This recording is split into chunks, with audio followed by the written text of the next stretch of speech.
So now we're going to look at piecewise functions and graphing.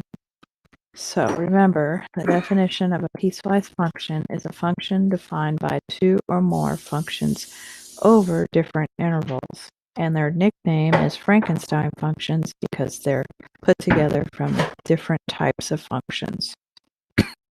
Again, as we're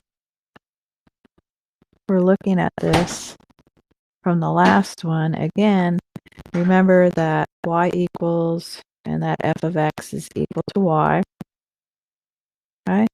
Remember that our domain is always here with the x's and the inequalities.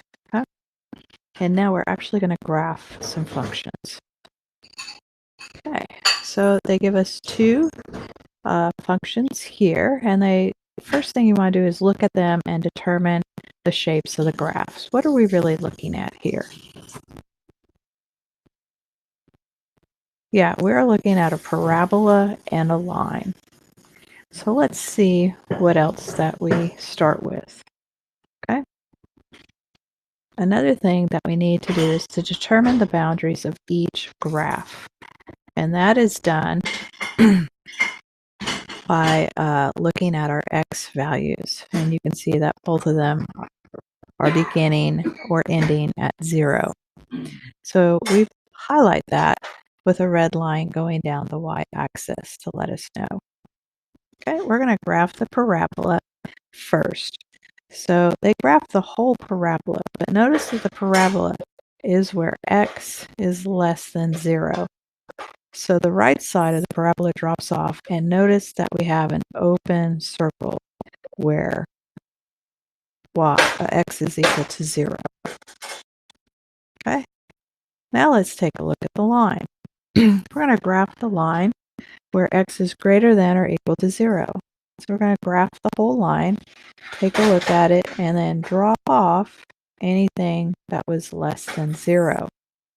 And that is how we graph piecewise functions. So we have part of the parabola on the left, and then we have a line heading off to infinity on the right. And we drop away our red line. That was the boundary. All right, let's do this again. Now we're looking at three functions. Can you please tell me what the shapes of the graph are? Okay, that's right. We have a line, and a parabola. Okay, now then, think about what the boundaries are of each graph. That's right, we're looking at -2 and 1 this time. Okay, so we're going to graph in the first line, that's 3x plus 2. But notice that the whole line just about drops away except for anything after -2, and there's an open circle there. Next, we're going to graph the line that's -x. So this is a decreasing line, and we get to look at it between -2 and 1. Again, notice that the -2 has a solid circle because it has the inequality that has an equal sign to it, okay? While the 1 is an open circle. Then the last thing we're going to graph is our parabola, and we need it for anything greater than or equal to 1. So again, notice that the circle is solid there for the parabola. Okay, and that's what it looks like. We get rid of our boundary lines, and that is what the piecewise function looks like. Now it's going to be your turn. Okay, so the first thing we should do is we should look and see where our boundaries are at. So we have boundaries at -4. I'm just trying to draw some straight lines here. Okay. And we also have a boundary at 1.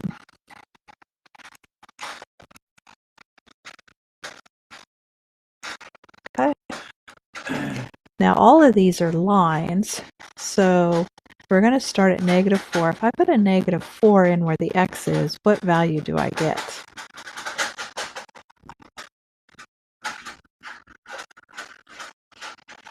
That's right. That would be a 0. Okay? And it's an open circle.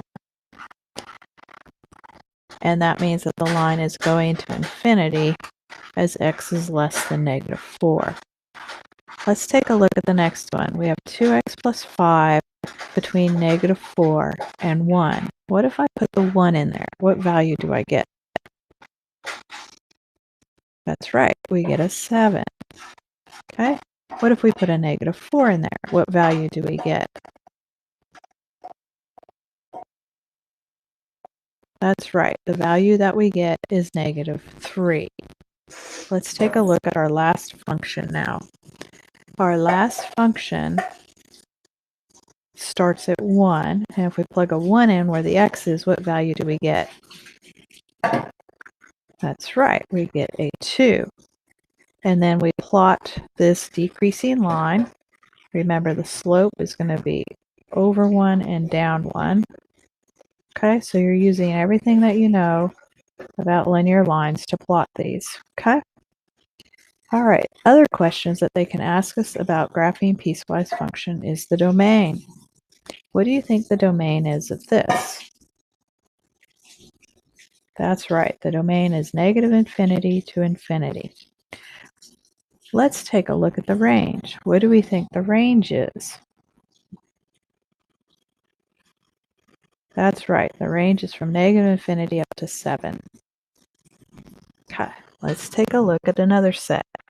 You tell me what the boundaries are in this case. Okay, the boundaries in this case, as we look, is a -4, a 0, and a 5. So you want to mark that to help us out.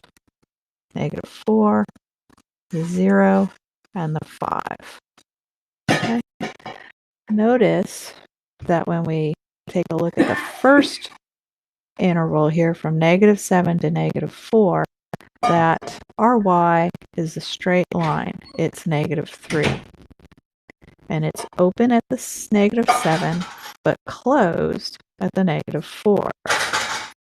Let's take a look at our next function. This time it goes from -4 to 0, and it is all open circles. So if I plug a -4 into the function, I would get 1/2 times -4 minus 2.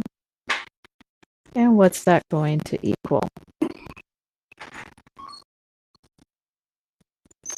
Yes, that is going to equal to -4. Okay, if you plug a 0 in, then you're going to go to -2, and that's our next part. Now let's look at the third line. I'm going to plug a 0 in there, and we're going to get 4. If I plug a 5 in there, it becomes -5 plus 4, which is -1. Okay. Again, if we look at the last section also notice on the third line that we are dealing with solid circles because of the inequality signs are greater than and less than, but equal to as well. Okay, then on the last one, -1 is just a horizontal line again between 5 and 7. Okay, what's our domain going to look like? That's right, our domain is going to go from -7 to 7. It's actually written in your interval, which is pretty nice. What about the range? Yes, the range is broken up. So between -2 and -1, we don't have any values going across the graph at all. So we wind up having to break that up. Also notice that the open circles at the beginning and the end indicate parentheses, while closed circles indicate your brackets.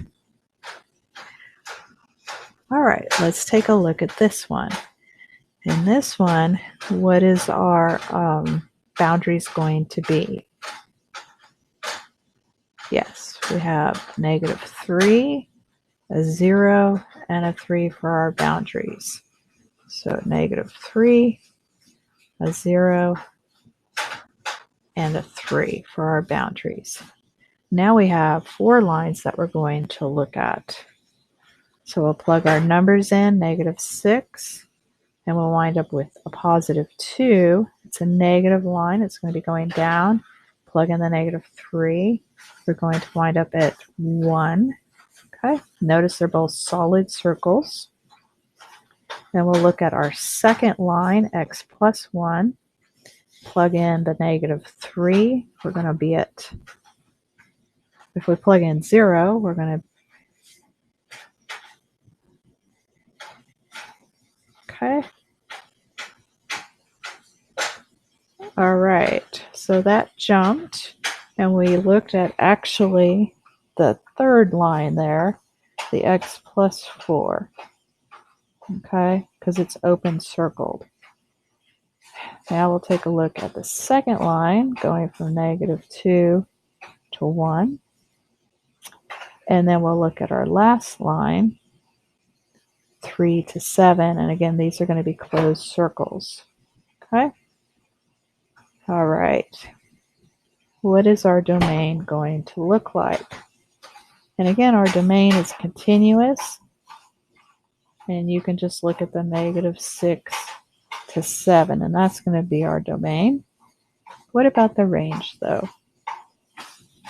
What's the range going to be? That's right. The range is going to be bracketed between -4 and 2, but then it is open between 4 and 7.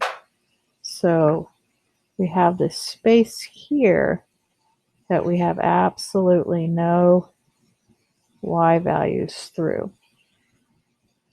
All right, we're just going to look at the domain and range for our next examples. Okay. The domain of this one goes from -6 through 7, and because it has open circles on either end,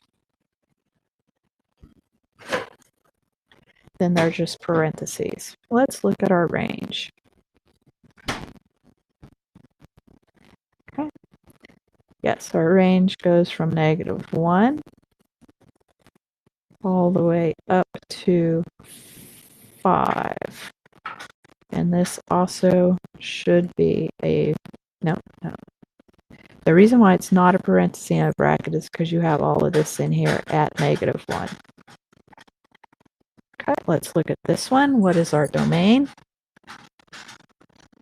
That's right, our domain is from -7 to 7. What is our range? The range is from -4.5 to a -1, and then we jump from 0 to 4. All right, let's take a look at 2 more. What is our domain?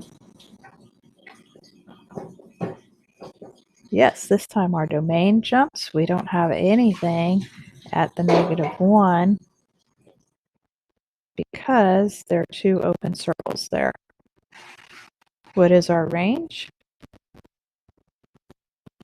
Yes, our range 2 does jump between 5 and 6. Nothing there. Okay, let's take a look at this. What is our domain? The domain is 2 separate intervals again, from -7 all the way to 4, which is an open circle. And then it jumps over and you have 5 to 7. What is our range? And there's our range from -7 to -5 and -2 to 7. Thank you for watching and participating.